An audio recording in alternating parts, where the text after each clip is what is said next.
Hey guys, Anthony, 4x4 Diesel. Just a quick video. In this one, it's on diesel diagnostics, and in this video, I'm going to try and recap all the important information, try and keep it short and concise, and recap everything from all the diagnostic videos. Now, if you really want to know a lot about diesel diagnostics, we've got a diagnostic playlist, funnily enough, like there's about 30 playlists, subheadings. You go in there and I've tried to put all the videos that are related to that those subheadings into those playlists. So you just have a look at all those videos and you really get to understand well what's going on there. Just quickly, this is a 2008 120, 163 odd K on the clock. It's got new injectors in it now. So this is a manual. So that's why I thought something different, 6-speed manual. And we've covered that before in the diagnostic playlist, that's for sure. Now, just going to try and cover it all. Now, the first part I need to tell you is, if you've got an auto or manual, the readings are different. If you've got a 05, 06 Hilux, the readings are different to an 06 to 09 Hilux. An 09 to 2015 Hilux, we're talking 1 KD FTV, the readings are different, okay? Same with the Prados. They changed basically the Hilux around the middle of 06 when the 120 came out. That Hilux and the 120, they've got the same injectors at that period. Again in 09, September, when the 150 came out, the injectors in the Hiluxes changed around about then also. If you're getting injector kits from us and they're right about those changeover dates, we do need the VIN number, but what works even better is some other information, but we'll go through that when you text me. Let's not waste time here. Okay, so the load reading. The engine's cold. It's only been running a few minutes. Now, first thing is when you first start the engine, excuse me, when you first start the engine, crazy things can happen. Total volumes, fuel volumes, and everything can be all over the place. So give it a couple of minutes, right? A couple of minutes. This one's been running, I think, for about 4 minutes, but we may see that further down in the data. Okay, vehicle's not moving. The load reading already around 10, going under 10. You can see the coolant temp, only 47 degrees. We've got an ambient of 21 at the moment. Okay, let's move down to some of the more important readings. And the key thing to remember here is cold, all the readings are going to be wrong. So that whoever started the cold start thing, that's really for technicians that know what they're doing only. And the only thing that I would look at when it's cold is these feedback values, 1, 2, 3, and 4, which, however, are not that important in the whole picture. It's the whole picture that matters, which we've demonstrated in all these videos in the playlist. So if you really want to train yourself and understand, get into our diagnostic playlist and check that out. Okay. You can see the injection volume already down to about 4.5, 5. Feedback values are all fine, no issues there. Sometimes you're even going to see up to 1.2s, 1.5s. Worst case scenario, normally about a 1.8, minus 1.8, plus or minus whatever, usually minus 1.8. You can see that, okay? So there's other factors that determine. That is the individual injector. That's the ECU adding or subtracting fuel, right? So the -1 there at the top there, it's just subtracting a little bit of fuel, right? So it's a 14-year-old vehicle. The compressions might not be exactly right. I'm just giving an example of one of the things that could affect that, okay? The injectors, that doesn't, that they're so precise, but you know what? It's easy for there to be a little bit of difference between each one. So not something to be concerned about. Okay, Pilot 1, Pilot 2, like I said, all these readings pretty well going to be off their heads until the engine's warmed up. So let's come back and talk to you once the engine's warmed up. And we can all only dream about this. Check this out, 6-speed manual, 3rd gear, 1,000 revs. When I get into it, is it going to be rattly or quiet?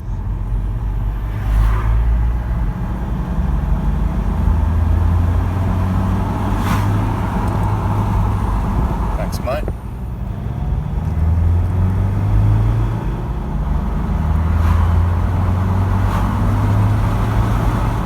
Mate, this thing is a gem. Now, just to be clear, that was with a window down, okay? Window down. Thanks for holding the camera, mate. And I think I did a bit of a, got into it from quite low revs in 3rd, which is, if anything, is going to be a rattle down low, close to 1,000, loading it up. But it just really, I didn't get into it like floor it, but, just easing into it, and it just went as I put the foot down slowly. It just went, and the thing just pulls hard.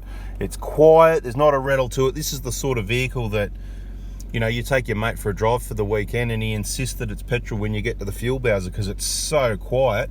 It pulls so hard with no noise. It just does it with ease. So 2008 120 6-speed manual. I'll tell you what, this thing's that clean, that nice. I think I'm going to tell him if he ever changes his mind, I want to buy it because I'm very impressed. And we can, as I said earlier, we can only dream about all of our diesel vehicles being this quiet and running this well and pulling this hard. So he's got a good one. He's certainly blessed there. Now let's have a look at these diagnostic readings now that you can see coolant temp idling on 84. That's okay. Usually 83. It'll probably drop throughout this little conversation. We're nearly done.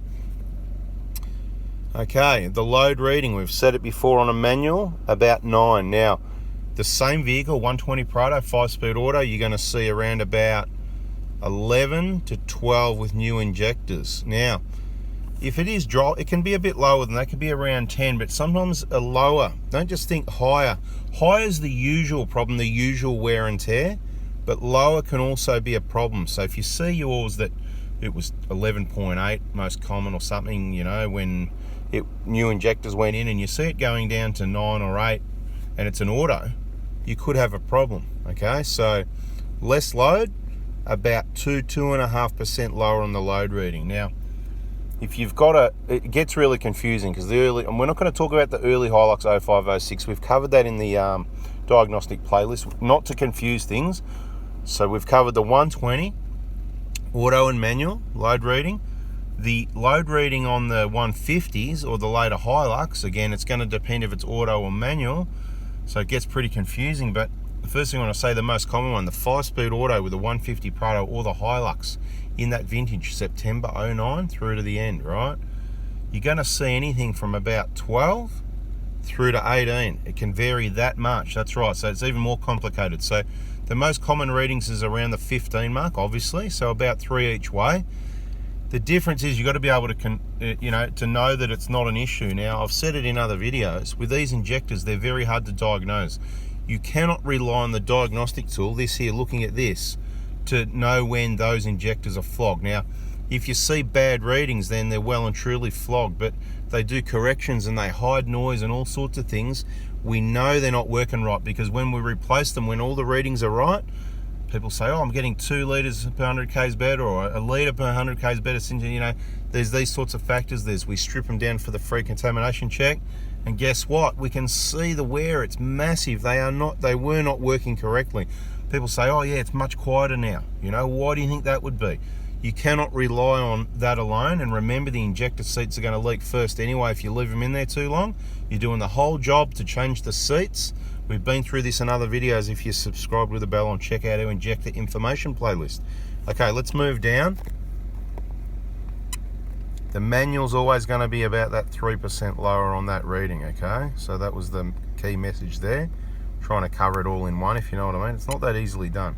That's why every individual vehicle, if we need to do a video on, and I know you get sick of seeing it sometimes, that's why I try not to do too many, on the same thing. That's what I'm telling you, it's in the playlist, right? So we've got full idle operating temp, everything being normal. The manual you're seeing at just a bit under 5, let's say 4.5 to 5, that's normal. You're going to see about 1 more, the injection volume we're talking about at the top. You're going to see about 1 more, maybe a little bit more than 1 more with the auto, okay? The other readings that matter, feedback values, like I said, they don't matter that much unless they're high. 2 point something, 3 point something, even a minus 1.5, whatever. I'm not worried about that. I'm always worried if the injectors are old. It doesn't matter what the readings are. So if I see a minus 1.8 and the injectors are done 200,000 Ks, I'm going, well, that probably wasn't like it when it was new, but it may have been. We'll soon find out when we put new injectors in, and it's still the same. Okay, Pilot 1, Pilot 2, take a look at those. Usually both around the 430. This vehicle is jumping around a bit. Why would that be? We'll get to that. We've talked about that in other videos. And for the people that have watched, subscribed with the bell on, which I highly recommend you do and recommend your friends, they've got themselves educated and they know.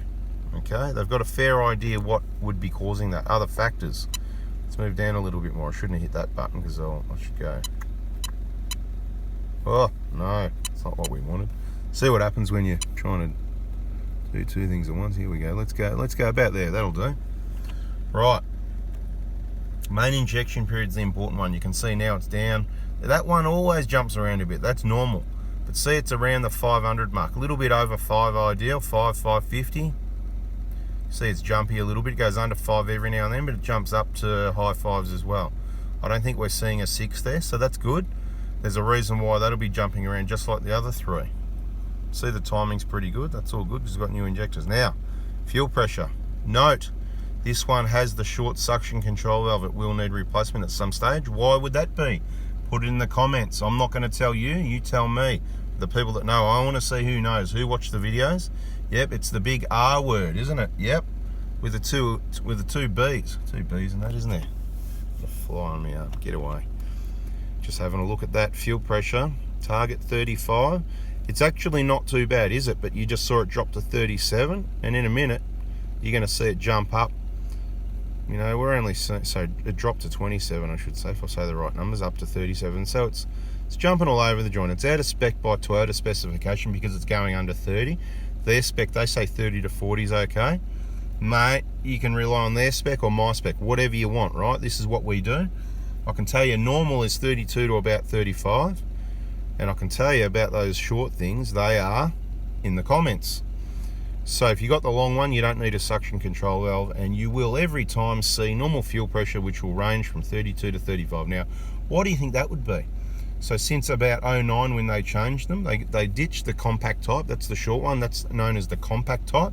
One's a push type, one's a pull type. The compact type is in the comments, right? And they're always problematic. You might not even know. You could be stalling, you could be blowing smoke, you could be using fuel. We're low on SCV, so don't contact me just to get an SCV when you see this video. We're taking a break. We're going to be back on deck. When are we back on deck? Tuesday the 26th of April, the day after Anzac Day. We're back on deck. If you want to make contact to get your injector kit or any of your other parts kits, that's when we're back on deck.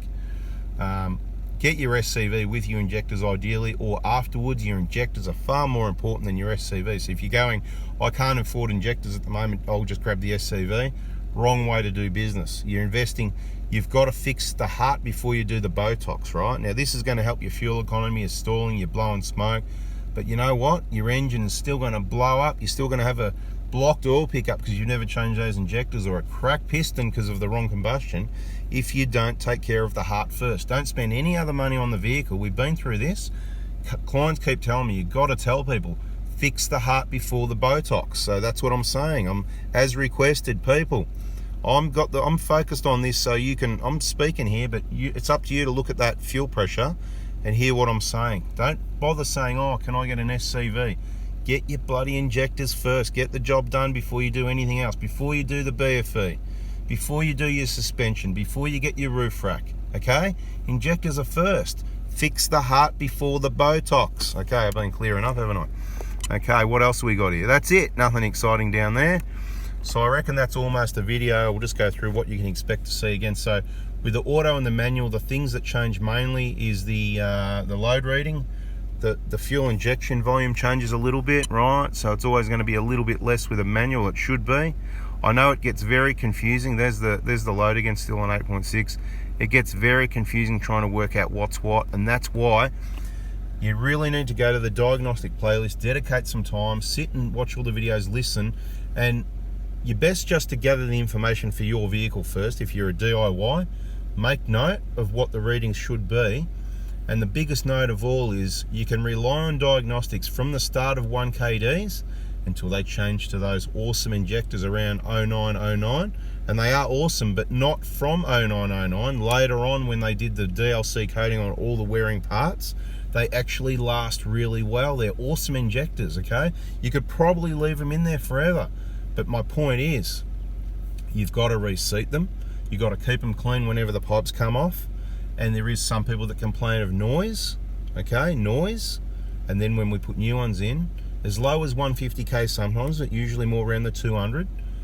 When we put new ones in, they say it's quiet. So that tells us, based on averages, things are wearing, and we see the wear on the nozzle needles. We talked about it in these other videos. Check out the injector information playlist, the diagnostic playlist. Look, you know, I'm just trying to share the info and help you out. I don't want you to buy injectors and put injectors in if you don't need them either. So we don't like wasting injectors. So if you've done low Ks on anything from about 2012 up, they're going to have full DLC I'm happy to leave them there, more towards the kilometre recommendation than the time. So forget about the 7 years if it's done 90,000 Ks. If it's quiet, not blowing smoke, right? I still want to aim towards the, well, this is where it gets, so we're talking 2012s onwards, 12, 13, 14, 15. They're probably going to have full DLCs. It all comes down to whether the pipes have been removed, they've contaminated your injectors. All the premature ones are usually caused by that problem, okay? Anyway, this is long enough. I can't go on. Thanks for watching, guys. I hope you subscribe, turn the bell on for your own good, share it to help other people. And mate, smash the like button if you learnt something. I'm trying to help you here. All right, see you guys.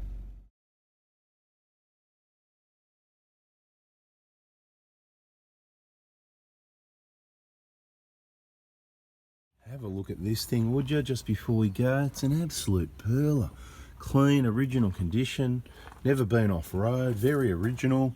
Not too many Ks that any damage has been done. He's got the heart done first, and the botox will be coming slowly, but not too much, because I believe this one's never going to go off-road, so he's going to drive it for as long as he can, and when he's sick of it, hopefully, he says, hey, Anth, do you want to buy my 120? And I say, awesome, because, you know, looked after really well and never been off-road. You can't get this anymore. Thanks for watching, guys. Catch ya.